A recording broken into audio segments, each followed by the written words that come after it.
Welcome to the Evolution of Mom. We are your hosts, Amy and Shreese. We hope you enjoyed our last episode on Do It Like a Girl. Today, we are talking to Pasha Marlowe, who is a therapeutic comedy coach.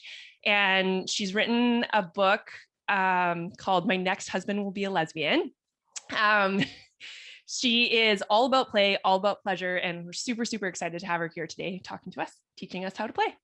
Very excited. Pasha, tell us a little bit about yourself. Hello. Thank you. I'm so happy to be here. I don't know if I'd say I'm all about pleasure and play because that would be lying. I'm all about trying to find the pleasure and play and humor in the midst of very challenging days. I believe in it. I actually think that play and pleasure and humor have been life-saving for me and my son over the last couple of years. I started as a marriage and family therapist. So that's the therapeutic side of the therapeutic comedy coaching.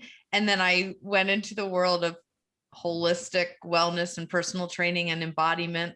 And then my son got sick, very sick, and has mostly been, I'd say bedridden, but he's like literally on the couch all the time playing Xbox. So we just say on the couch all the time. And I couldn't do what I was doing for my work prior. And he was going down a path of severe chronic pain, illness, and depression, including suicidal ideation. And for any moms out there who are parenting special needs or chronically ill kids, or any kids with mental illness, your world stops as well. And my world did. And I was certain I wouldn't survive losing him, is how I felt. And I knew I needed to find a way to survive and help and heal him and myself in the meanwhile. So I started to play for the first time 2 years ago, even though it was in the depths of my deepest grief. It felt really brave and heroic and kind of radical and sometimes inappropriate, but that's what got us through. And he's still here 2 years later, and we're still doing the work every single day. And play looks very different for everybody. But I think it's for me, it was what helped the most beyond other traditional therapies and even the medicines. Play, pleasure, and laughter have been life-saving. It's such a beautiful thing. I also forgot to say you are the host of the Let Pleasure Be the Measure podcast, which is where I first found you, connected with you. Now, we've talked about this back and forth, but like play is a hard thing, especially as moms. And when we're in that stress kind of fight or flight mode, like I literally, when I was like, okay, we had talked and you were like, okay, you need to lean into your play a little bit more. And I'm like, I don't even know how. Like I have Googled how to be more playful. Like, yes. And Amy was like, what did it say? Tell me everything. It's true. And I mean, because I think we put it in our minds as moms that means we have to get on the floor and play Legos and be like, hi, my name's Bob. What's yours? And, and like really get down and dirty with it. And I have 3 kids and 2 of them are adults now. They're in their 20s and Jamie's 13. So I'm not in the little kid stage anymore, but I've been there. And it was exhausting to get on the floor. So my access to play was often, and you can call it selfish, but it's just like, this is how I did it. I figured out like, what is playful to me? What do I like?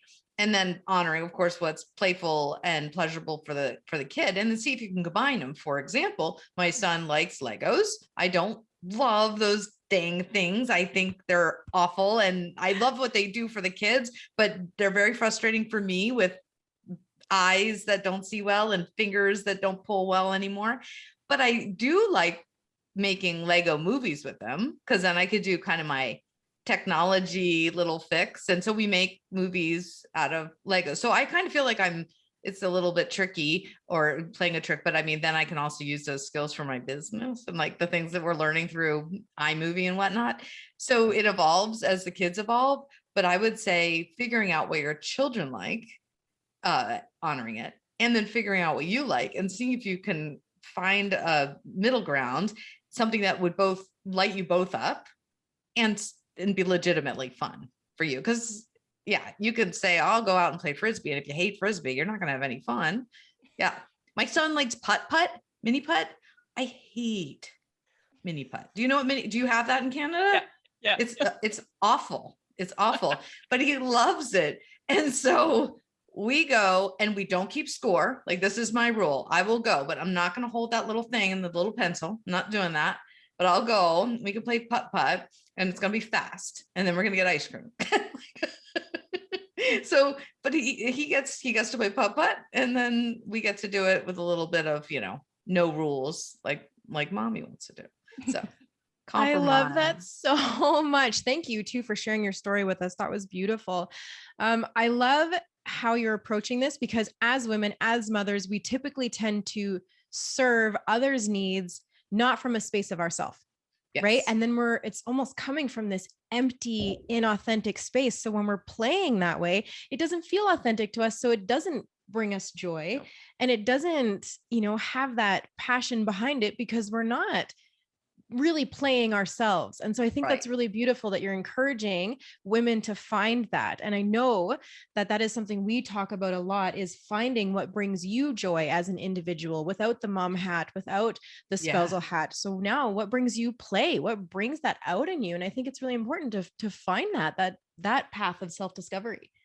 It's often just asking ourselves what we did as children ourselves. What you enjoyed doing at 5, 6, 7, 8, 9, 10 years old is probably similar to what you would love doing now, but it might look slightly more adult, So it's fun to look back and say, what did I like to play then? Is that still in me? Can I go find her?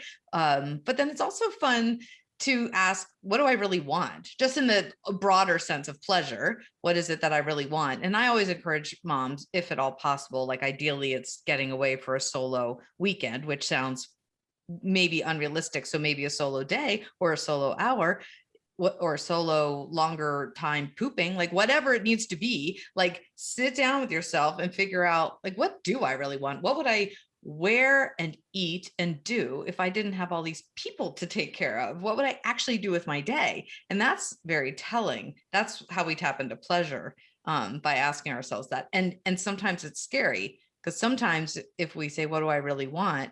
And it turns out it's like, oh, I don't really want to take care of my kids full time, or I don't want to stay in this marriage, or I don't want to live in this house. Like, sometimes things have to fall apart before they get better and in our pleasure. But it's truth. And so I think it's important to have those difficult conversations with ourselves. Mm-hmm. Well, I know that was one of the biggest ones for me, right? Like, that was even asking myself what it was that I wanted was such a thing that was so far off of my radar that I didn't even know. So it took a matter of me like experimenting with what I wanted and be like, maybe it's this. Nope, that's not right. Maybe it's this. Okay, nope, that's not right. Before I could actually lean into and find things that bring me joy. And what I started with was not turning down an invitation to play. So when my kids invite me to play, instead of being like, oh, like, leave me alone, like I got to do something, or like I'm doing the dishes right now, I drop what I'm doing and I actually go and play. And in order to do that, like I bought the kids Nerf guns for one of my son's birthday. And I was like in the store buying these guns, and I was like, wait, like this big ass gun is up here and it's got like a semi-automatic clip. And I'm like, mommy gets the big gun. And I bought myself that. So now every time my kids pick up the gun to go and shoot me, I go grab my gun and we have Nerf gun wars in our house. Right. And it may not be that for somebody else, but it's fun for me, right? It's so fun. And I'm glad that you wanted to do Nerf guns and you bought yourself the big ass gun. And for you, it might be that you like physicality. Like you might like that you're running around the house and it almost feels like exercise. You could totally sneak exercise into playing with your kids, even when they're toddlers, like you can use them as your weight. But I think when you said that, it reminded me, my son likes playing laser tag, which is like guns in dark like rooms. I think it sounds miserable. And I don't like to play laser tag. And it actually scares me. Like, to me, it's a trauma trigger to be like chased around a dark room, hide until somebody shoots you. Like, this is the worst game on earth, but he likes it. And so I bring him, and I had to let go of, I don't need to actually go in there and play with him, nor do I need to go in there and protect him. He's literally in an enclosed room and I can see him on that screen. And letting go of some of that guilt and shame that we hold on to, that we should be that mom who plays all the games at the arcade, even if it gives her a headache, I maybe it's a third child thing, but I've let it go. And he knows mommy doesn't play hide and seek. Mommy doesn't play laser tag, and mommy doesn't hold that little pencil at the mini golf. Like there's some things I don't do. Right. And that's amazing that it's okay. I think we get this guilt a little bit too with that, right? When we have those feelings, we don't usually speak them out loud. We don't usually say, actually, I really don't like playing with my kids. I really don't like to do that. That doesn't bring me joy. It's not a natural thing for us to want to express because of outward sources, right? Outside opinions. And so we're constantly just like, no, motherhood's amazing. I love to play with my kids. It doesn't stress me out at all. These, like, it's not, you're lying. Well, and aren't you also teaching them how to set boundaries for themselves and advocate for themselves? Like every time I tell my son something like that, he's learning, I hope, somewhere in his head that if a kid one day says, hey, Jamie, do you want to go, jump off the bridge and swim into that lake? And something in Jamie's head says, no, that sounds dangerous or not fun. Then he'll say, no, I don't really feel like that, but I'll watch you, or I'll go swim, but I'm not going to do the jumping part. I think it helps them. I think it models advocation for their own boundaries. Absolutely, it does. And it gives them like that opportunity, right? Like my son loves video games, but I don't like video games, but that doesn't mean I don't allow him space to play the video games.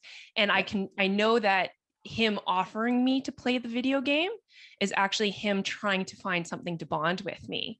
So all we have to do is find common ground that we like, instead of me bending and doing something, right? Yeah. And video games is a great example, because sitting there playing them can be very boring, and it's a wonderful opportunity to do dishes or whatever else that's in your pleasure. But sometimes the video games have like avatars or cars they design so that they can play the game. And like, I can get into that. Okay. Pick the color, pick the hat, put the wheel, okay, I'm going to design this thing. Now you play with it. Like, just pick one thing within it. So you're showing the kid that you have interest, so you know what game they're playing, and then just allow them to understand that that's the part of it you're interested in, and the rest you're not very interested in, but you're so happy for them that they found something that lights them up. I love that too. A big game in our house, because we like to encourage creativity and things. So they like a game called Minecraft, and I didn't know anything about it. I look at the thing and I'm just like, the graphics aren't even good. Like it's right. I have no interest in it. But then they show me like, mommy, look, I built this cabin. Yes. And then I can dive into, because I love creativity and all of those things. And I can praise them on their details. I mean, this cabin they made, it even had a dock, and it had a basket at the end of their dock to hold their fishing poles. And Minecraft is a wonderful example because it doesn't, and it makes me nauseous actually watching, like, the visuals, but then he shows me and like your child showed you the cabin with the dock. And then sometimes I could say, well, that's cool. Would you like to live in a cabin, with a dock? And what would you put in your cabin? And then he'll say, what should I put in there? And we start talking about home design or what our dream house would be. And now I can get into that because I'm like, ooh, manifestation. Or sometimes we'll at the dinner table draw on paper because I want him to do something blankety blank off screen. We draw on paper what he might translate into his Minecraft game, because I can get into that too. Yeah. So we draw on paper a design, and then I say, could you design that on Minecraft? And he's like, yeah, no problem. I'm like, no way. And then he does. And hours later I say, cool. Perfect. That's how we do it too. I help integrate it into their homeschool. Awesome. Yeah. So it is. So you can, allow space for those things that maybe we don't understand and appreciate, but we can appreciate that they appreciate it and bring in our praise, right? Because that's so important to praise them with what they're excited about and find that commonality. But it doesn't have to be 100%. No, not at all. When my oldest son, who's now 25, when he was little, all he liked to do was those little Matchbox cars. Like he could spend the entire day going vroom, vroom, vroom, vroom, vroom, vroom, with one car. And I'm like, oh my goodness, that looks so boring. And then he'd want to collect cars, and I didn't care anything about cars. And then he started to draw cars. Flash forward to high school. I'm pretty sure all he did all day long was watch, it's called Top Gear, a car show, a British car show, I think, and then draw cars. And I had it in my head, like, oh dear, he's going to live in my basement forever. Cause like, how is he ever going to, do you know what I mean? Like, how's he going to find a job and get to college? Like he's And he's not making friends. He's literally just drawing cars. So one day he says, so mom, I think I'm going to be, instead of, because he also had a math and science brain, instead of being a, engineer, I think I'm going to be a car designer. Like, and then you have that moment of like, okay, that's a good idea. And plan B will be the engineering thing, right? And I remember him looking at me and saying, no, I actually have to go all in. Like, if I want to be a car designer, I have to just go all in. In fact, I want to go to a college that's a 4-year degree only in car design, and they don't teach anything. There's no English, math, science. I'm like, okay. So we go to Detroit and we look at this school, and it is just literally all car design. And I think, okay, what if it falls through? What if it doesn't work? And then he goes, well, I'm gonna sign up for some contest. This story, I promise this story is wrapping up with a good message. He does this contest. He wins Future Car Designer of the Year for Ford, gets a scholarship to the 4-year college that's all about car design. All he does is draw cars for 4 years. And now he designs cars for Ford, like for a living. And he makes far more than I do. And he loves his job. And I think back to the day where he told me that, and the fear in my eyes and heart about like, that's not a like safe choice, nor, possibly even a job that's possible. And then he said something like, somebody's got to do it. Like, somebody's got to be a Lego designer. Somebody's got to be a Minecraft designer. Somebody's got to be a car designer. It's like a dream job.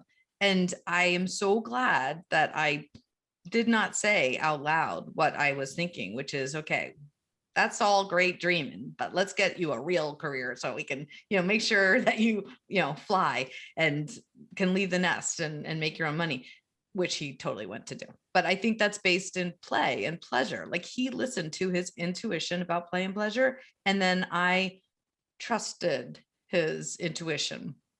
It was hard, but I did. Mm-hmm. Well, and how often do we do that, right? We choose the safe option instead of leaning into that like pleasure and play zone. Yes.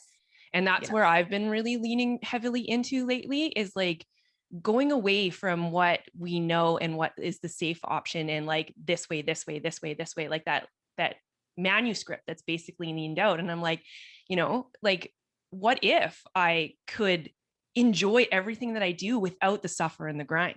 Right. Like, I could literally get up every single day and like be so freaking excited to go to work.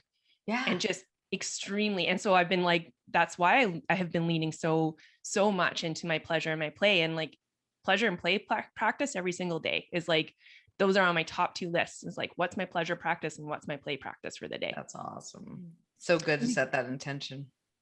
And when your job is something that you have passion, pleasure, and joy and purpose in, you're going to be better at it than someone who doesn't. Yes. Right. Like, you get to show up every day and your energy is so different than someone who doesn't have that kind of purpose and pleasure and that kind of drive behind it. So I think it's actually really important for us to chase those things, because that means we're going to be great at it.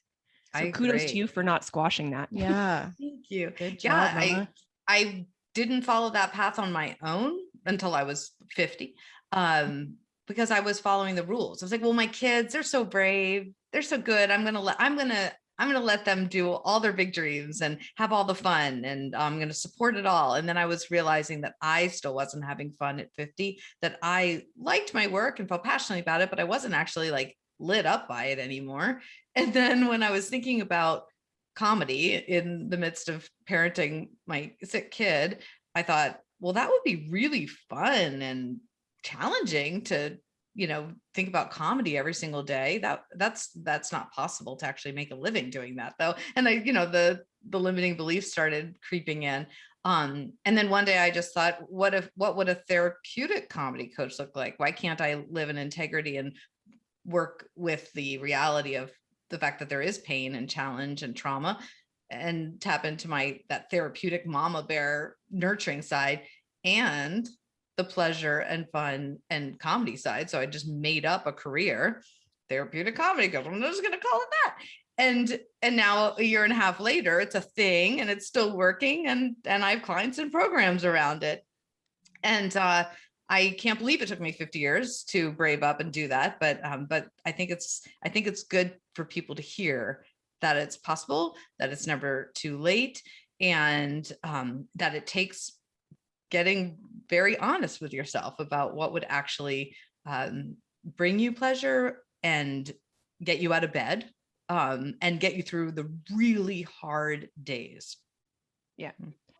And that's like that's basically where your R.O.A.R comedy program was born. Like I Yes. watched that, what was it, last Wednesday? And that was like the most fantastic thing. Like, and you might have to explain that, but go into that into detail. But it was amazing watching these women, because like you go from rupture to rapture, right? And watching them take their pain and turn it into comedy. Like I sat there and I was like, how brave of these women to sit there and like laugh at their pain. Yeah, they're telling their hardest stories. We're tapping into the pain and the shame points and the places that are hard to talk about. And then we're reframing those stories through the lens of humor, because there's humor around the parameters of any situation, even if it's suffering or even death.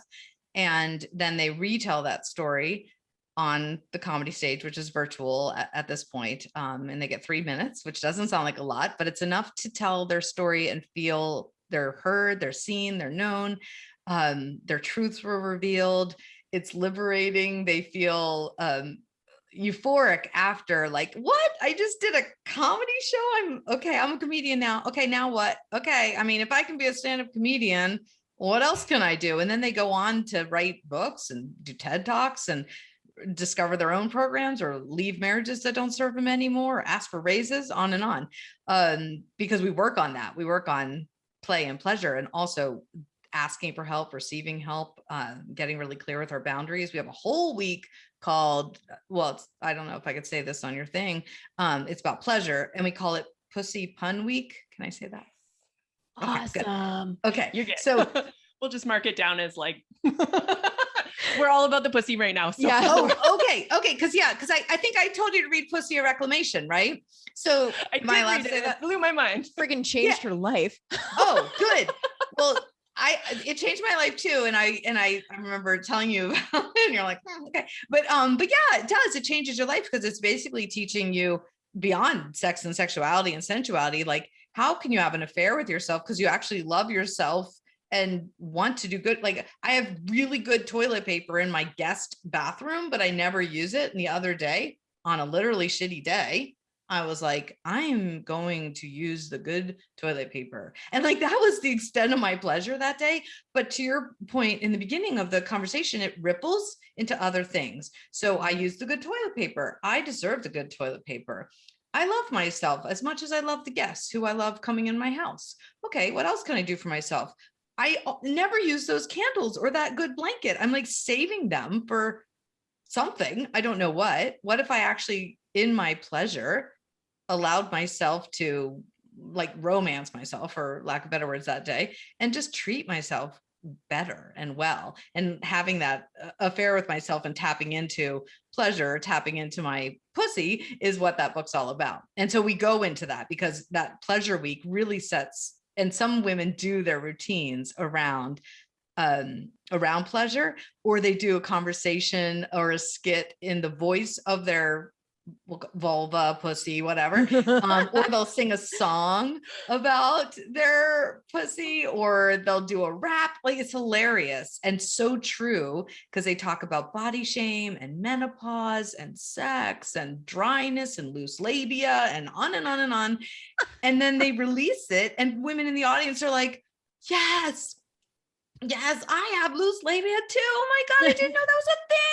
And then it's like this mutual liberation, and that's healing. It's like, oh, now I feel belonging and not so lonely and freaky. It is. It's so healing sharing our stories, especially for the people around us, because they have that Me Too moment, right? That, oh my gosh, me too. Thank you for saying something. And then the beauty of finding humor and, even purpose and joy and the message that comes from our traumas. That's a big one for us as well, right? We've both been through quite a few things, and to be able to come now and like, I absolutely can laugh about my trauma when I speak about it. There's humor involved. Absolutely. And I think that switches it in in that deep conscious space of your mind, right? It turns it from trauma to a more positive space, and you need that to thrive in life. Yeah, I feel like you take your power back when you do that. Yes. And whether it's through writing or podcasting or comedy, it doesn't matter. If you take your trauma stories and then speak them in a way that feels whether it's lighter or funny for you, you take your power back. And sometimes the abusers become the butt of our jokes. Like, they're the punchline now because you've taken control. You're writing the story the way you feel like it needs to be said, so it is powerful. It is. My gosh. I would say, Love that. Really, like, at the end of the day, if you tap into the power of the pussy. I know, it's her whole thing right now. I'm gonna have to read the book. I haven't read it yet.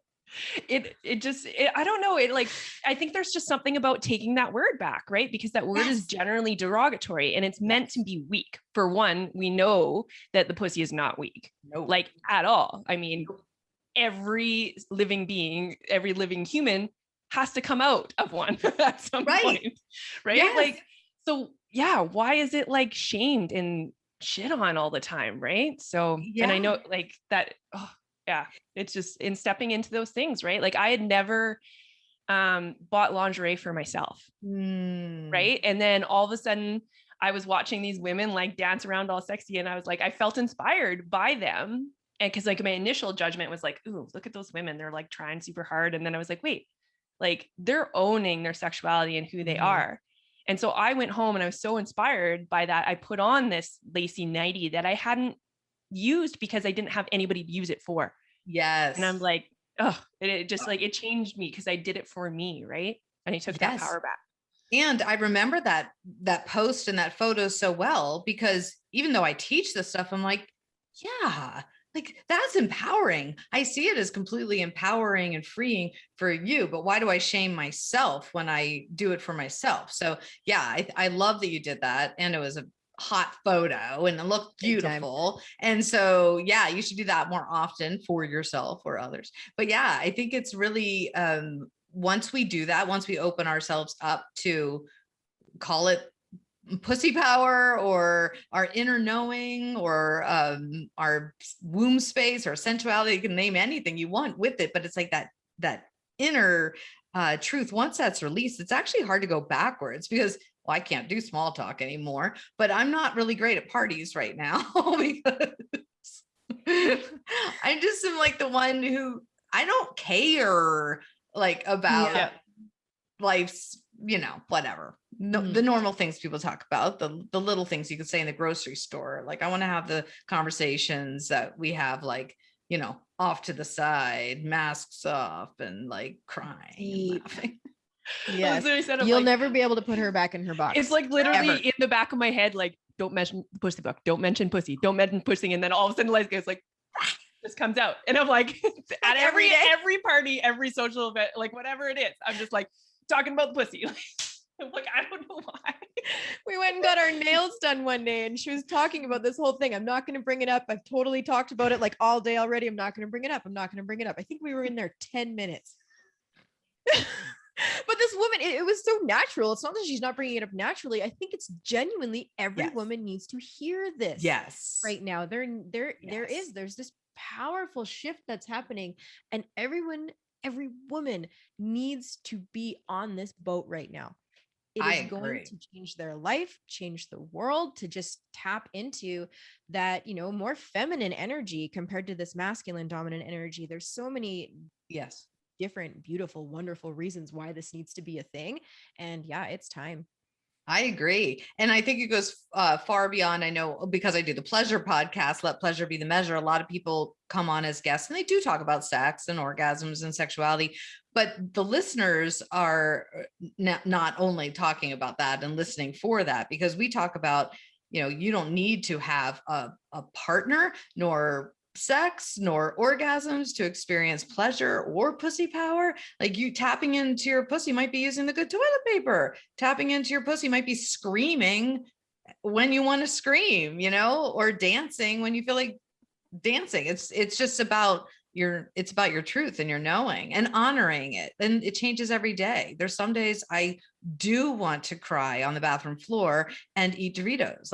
And that's okay, And then there's days I want to go hiking and by myself and drink celery juice. Like it's all okay, and there's pain in the pleasure and darkness and light together and the paradox. And I think we have to allow ourselves a lot of space and grace to feel all of it and to honor it in ourselves, and then to stop criticizing and judging other women for their path and come at it with more curiosity than criticism, and just give each other more space. And that it comes with trauma and experience and perspective and age.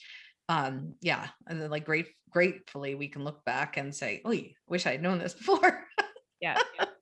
I love that you said that, because that is like it is one of the things, like that was the hardest thing for me to like kind of come out as like this pussy person, like because sexuality gets shamed as a woman, right? Like if you're too sexual, then you get shit on by other women, right? But instead of having it, like when I picked up that book, I was like, ugh, like it was scary to read that book. And like, there was a 16-year-old boy on the counter. And I was like, just going to turn this over and slide it your way.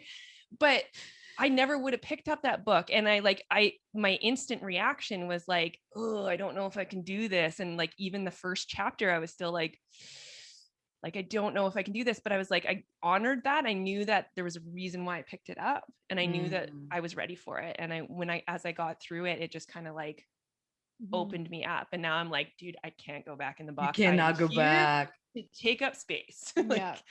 I love it. And I love that when you just, all the things you just said, amazing. Because it's about connecting to your body, and connecting. It's almost like a deeper knowing of your intuition. And a deeper knowing of your true self and your body, and leaning into those.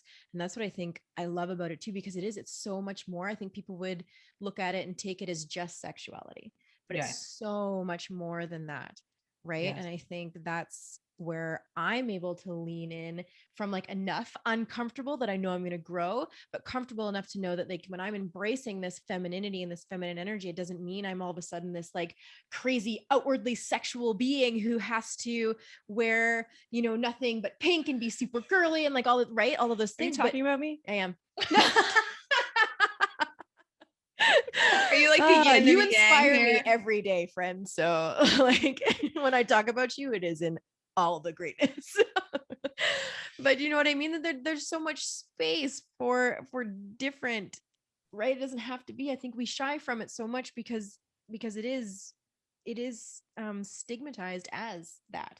But it's not. It's about, I'm tapping into my body. I'm tapping into my intuition. I'm tapping into this sense of flow versus force. And I think that all comes in that space. Absolutely. And I think it's fun to realize that like you both are having, these beautiful, big kind of bold earrings. And sometimes I think this is all I can do for the day is like, thank goodness for Zoom, cause like whatever chest down's going on there, but like, yeah, exactly. Comfy pants on the bottom. But I think it's hard to tell, but they're leather. And like, I swear, I feel like I'm putting on a leather jacket and like stirrup boots and zipping them up and going out on the town. And all I'm doing is putting on a stinking earring. But for me, that's how I tap into that pleasure and that knowing that I am a sexual, sensual being. And yes, I'm holding my kid's hair and he's vomiting all over, but I'm still that being. Like we can do both, but we have to remember, we have to have the intention of reminding ourselves and reminding each other as women of that radiance and beauty, because we forget so easily once we get wrapped up in mamahood. Yeah. Yes. Yeah. I know for me too, it's like either putting on a pair of earrings or putting on some mascara. Like, yes, the more that I lean into doing just something for myself that is intentional, right? Like I used to get up in the morning, throw my hair up, and don't get me wrong, sometimes I still do that without putting on makeup or anything, but I never intentionally chose my clothes. I never intentionally like chose what my hair was going to look like. Like I never put a thought into myself, like from the minute that I woke up. Right. And that is, I think so many women and so many moms, especially out there, is like, we get up and right away we're the caregiver pouring into anybody else. And we don't take even a moment to put on earrings. But when you do, present yourself differently, right? Like Yes. you show up in the world differently because you're like, hey, I'm here. Look at me. Right. Right. And it's coming from a proactive space instead of a reactive space, right? How many of us just get up and have a reactive day? But when you can get up and make an intentional choice right away, that's why we love our morning routines that we have before our children wake up, because it brings proactivity to our day. Right. And something like that is being proactive in who you are as this individual before you go and serve all of these people. Absolutely. I think you're referring to waking up early, like before your kids wake up, and that's like the best. And so I wake up early before my son wakes up and I make coffee first thing. And the other day the coffee maker broke, and I actually cried. I cried because it wasn't so much the coffee, although I really needed it and wanted it. It was like, that's my only thing. I just want to wake up and have a cup of coffee before everyone else wakes up. My husband comes downstairs and I'm like, what did you do to the machine? Now it's his fault. And I'm pissed and I'm raging. And he's like, are we talking about coffee right now? But it wasn't. It was really bigger. And it messed up my morning for quite some time. And what got me out of it was stepping into my pleasure, which for me is serving others. Like I really needed to have a conversation, do a podcast, have a coaching client, which I know seems counterintuitive, but I needed to pull myself out of it through service. And then I went and bought myself a cup of coffee, which was even better because I could, leave. But yeah. Good for you. But it's honoring yourself, right? Like honoring yourself before you honor others, and then recognizing like, oh, maybe this is wise. Like I haven't honored myself today. And really noticing that difference when you're giving from a space of emptiness versus giving from a space of fulfillment. Yes. On that note, I think that we can end it there. Like that's wrap pretty it up. Awesome. Oh, I love all the directions that went. That one, I know. I don't stay on task very well. I forgot to tell you. Neither do we. It's why I wanted you here. Can you tell everybody where to find you and what they can come and look forward to? Yeah, sure. The easiest way is either my website, pashamarlowe.com, or on Facebook and Instagram. It's just my name, Pasha Marlowe, super easy to find. And I'm always happy to do, I call them liberation calls. They're free calls. It gives you a sense of coaching, but it just allows me to hear your story. And then we find a way to sneak and find a sliver of pleasure and humor in it. So it's a really fun and liberating call. That's usually a lot of laughter and tears right away. So I love offering that. And you have a R.O.A.R program coming up soon too. Oh yeah, thank you. R.O.A.R with Laughter. It's an 8-week program from Rupture to Rapture, where I empower women to speak their truths or sing their truths on a live comedy stage. The next session starts July 7th. And it goes pretty much every 8 or 10 weeks. So yeah, Charisse is going to be in the next show. Just to say. Yeah. I can't wait. Yes. Oh my God. I would imagine she's going to do a comedy routine about pussy. Do you think? Do you think it'll come up? It's going to come up. It could probably be my dating life right now, to be honest. That's fun too. Our own trauma makes us funny. Our own, like, you're already the funniest person in the room. I do not teach people how to be funny. I just we're literally just finding you're funny because our lives are already funny and our own humor is, unique to us. So there is comedy technique and writing technique in it. But in the end, as you saw on the show, everyone has their personal style and it's very true to them. And that's what makes it so beautiful because you're really getting to know them. Yeah. Oh, it was so amazing to watch. Like I was just howling. I was at the soccer field watching my kids play soccer and I'm like, just laughing and everybody's like, what's going on? And I'm like, nothing. That's awesome. I'm so glad you got a chance to see it. Yeah. It's been such a fun pleasure to talk to both of you. Oh, it's been great having you. Thank you so much for joining us. If you guys found value in this episode, please share. We would love to also hear your feedback. And as always, don't forget to put yourself first because you can't pour from an empty cup. Yes, self-care is selfless. Thank you so much, Pasha, for being this space for women in the world.